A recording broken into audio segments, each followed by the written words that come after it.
This is how an angel does. Blame it on my own surprise. Blame it on my ADD, baby.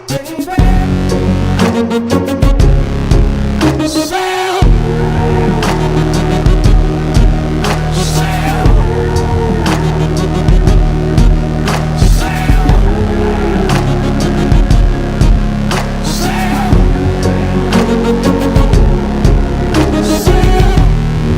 Maybe I should cry for help. Maybe I should kill myself. Blame it on my ADD, baby.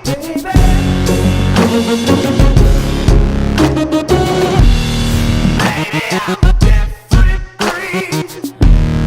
Maybe I'm not listening. So blame it on my ADD, baby.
We are drunken humans on this mad, addictive desire for another line of cocaine, another dose of cheap energy, another car, another joke, what? I could while away the hours, conferring with the flowers, consulting with the rain. And my head I'd be scratching while my thoughts were busy hatching if I only had a brain. I'd unravel every riddle for any individual in trouble or in pain. With the thoughts you'd be thinking you could be another Lincoln if you only had a brain. I hereby confer upon you the honorary degree of Ph.D. PhD? That's Doctor of Thinkology. Sum of the square roots of any two sides of an isosceles triangle is equal to the square root of the remaining side. Oh, George, rapture! I've got a brain! How can I ever thank you enough? Well, you can't. Dear Sir, I am writing in response to your request for additional information in Block 3 of the Accident Report Form. I trust the following details will be sufficient. I am a bricklayer by trade.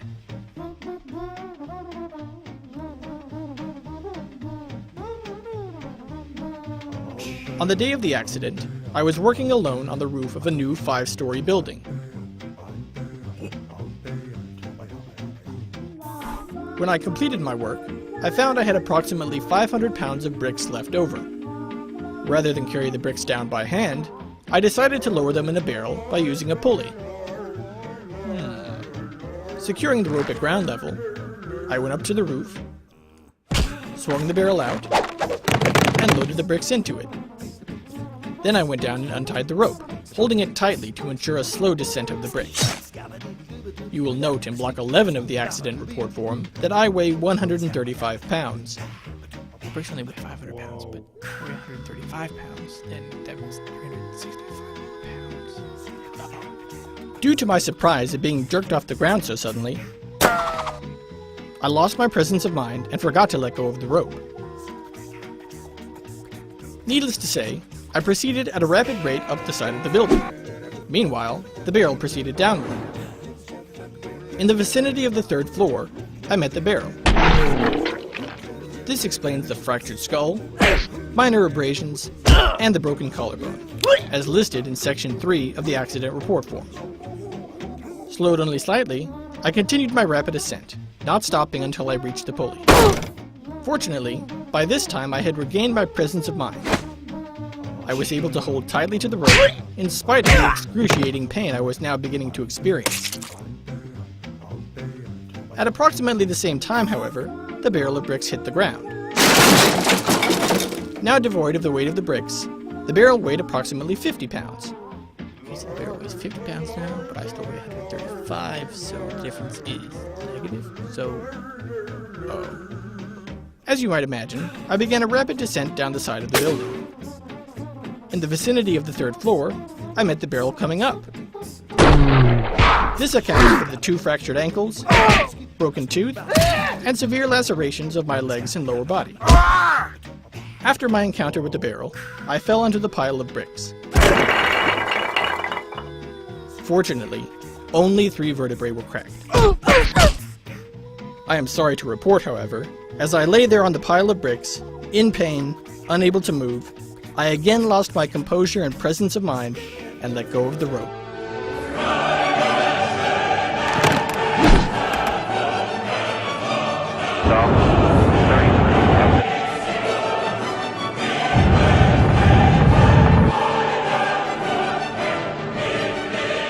I hope this answers your inquiry.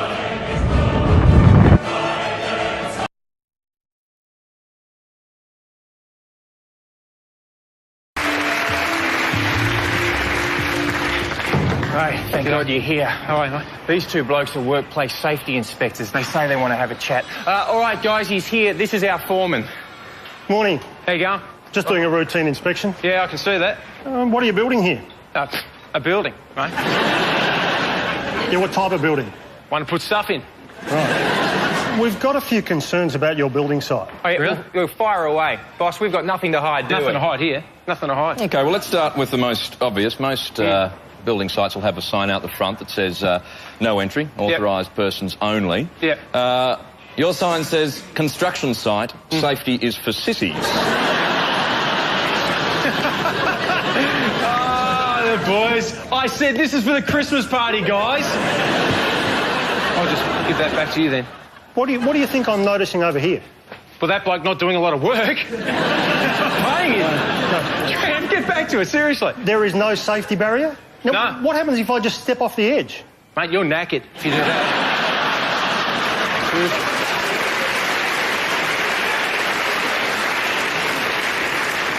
And this gentleman here, Yeah, Trev. could you please point to one piece of protective clothing he's wearing? Oh, God, look at this. What's that? Look at that. Because if it ever gets sunny indoors, he's ready to go. No UV. He's not wearing a helmet. What if a girder was to fall on his head? A few years ago, Trev had an operation on his brain and they removed his skull and they put in an iron one made of metal. So he's effectively got his own hard hat. He's supposed to be wearing steel-cap boots. Iron legs. A few years ago, Trev had an accident. Lost both his legs and they're made of iron ones for replacement. Well, what do you call these?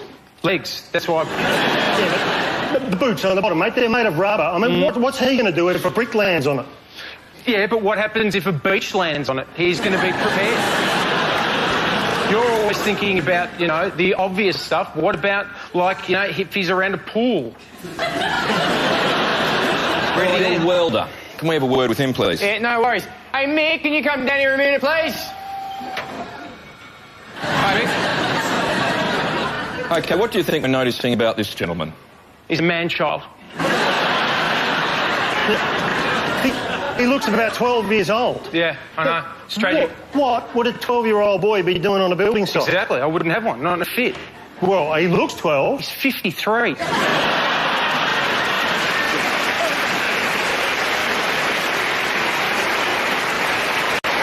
a can, mate. Knock off. You've done great today. All right, I'm going to make this simple on you. Point to one thing that shows that you're taking workplace safety seriously. Yeah, we've got a safety officer. Hey, Vinny! Yeah!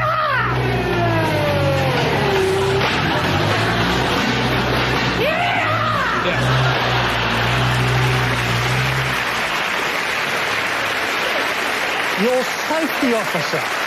He's doing stunts. What message does this send to your other workers? That one day, if they work hard enough, they could be Vinny. Okay, I'm going to make this even more simple. Could you give us one reason why we shouldn't shut down this site right now? Look at these blokes' faces. Do you want these guys back in jail? Imagine there's no heaven. It's easy if you try. No hell below us. Above us only sky. Imagine all the people living for today. Imagine there's no country. It isn't hard to do. Nothing to kill or die for. No religion too. Imagine all the people living life in peace. You may say I'm a dreamer, but I'm not the only one. I hope someday you'll join us in the world as one.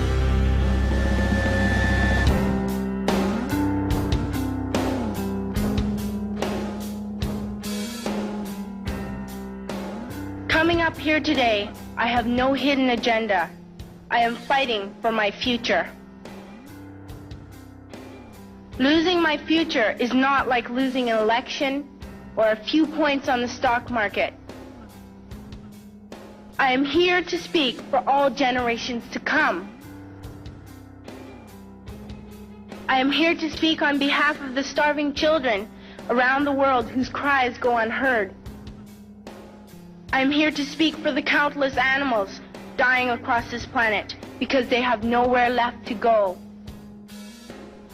I am afraid to go out in the sun now because of the holes in our ozone. I am afraid to breathe the air because I don't know what chemicals are in it. I used to go fishing with my dad until just a few years ago we found the fish full of cancers. In my life, I have dreamt of seeing the great herds of wild animals, jungles and rainforests full of birds and butterflies. But now I wonder if they will even exist for my children to see.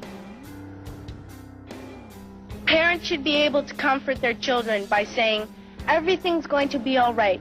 It's not the end of the world. But I don't think you can say that to us anymore. Are we even on your list of priorities? At school, even in kindergarten, you teach us how to behave in the world. You teach us to not to fight with others, to work things out, to respect others, to clean up our mess, not to hurt other creatures, to share, not be greedy. Then why do you go out and do the things you tell us not to do? In my country, we make so much waste. We buy and throw away, buy and throw away, buy and throw away.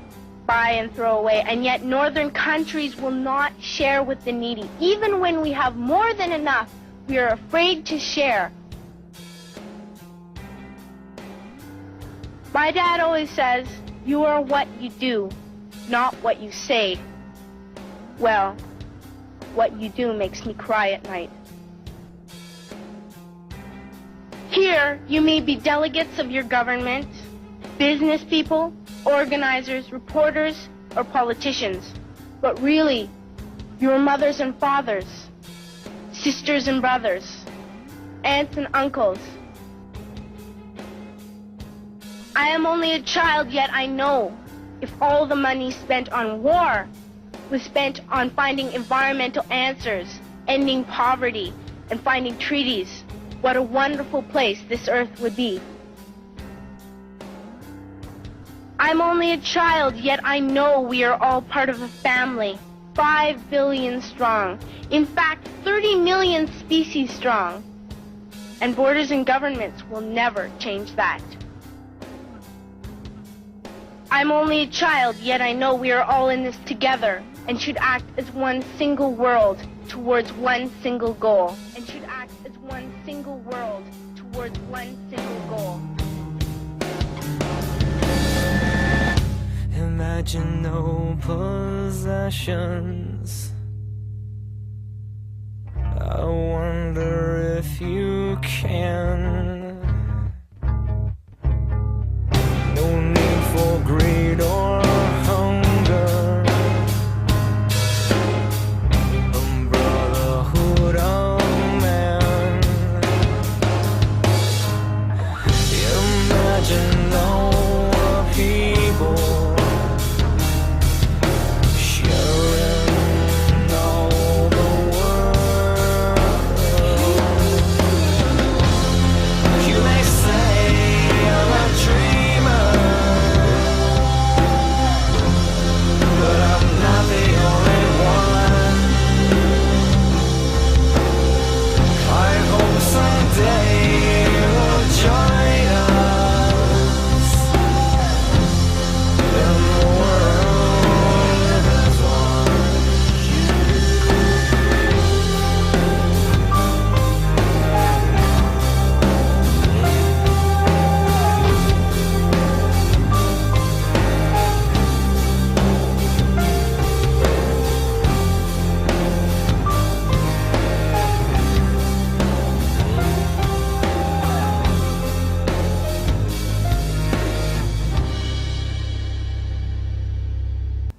Love is the only vibration. It's a higher vibration than fear. Our physical reality is a product of our consciousness, which is a product of what we carry in our hearts. And if we carry fear in our hearts to the point where the consciousness is one of fear, then all we would manifest would be more destruction. The means to save, to resurrect, to make amends with, to reconcile with, to heal ourselves with Mother Earth and everything that lives here will only become available to us once we realize that cooperation rather than competition, that love rather than fear is the only state of consciousness in which we can successfully live. And lo and behold, those are the ways our ancestors lived 40,000 years ago. Those are the ways the Lakota lived on the plain, the way the Apache lived in the desert, the way they lived in South America, the way the indigenous people, they lived in a state of love and balance for everything.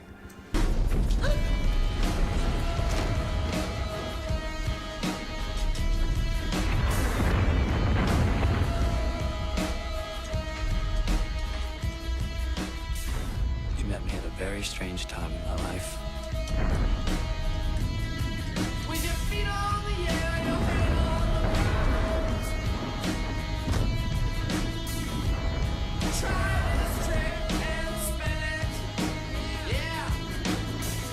You have a collapse that there's nothing in it, and you'll ask yourself, where is my mind? Where is my mind? Where is my mind? So it's sweet gold you'll be wanting. Gold card, Visa, MasterCard. I prefer cash, but maybe you're a little short.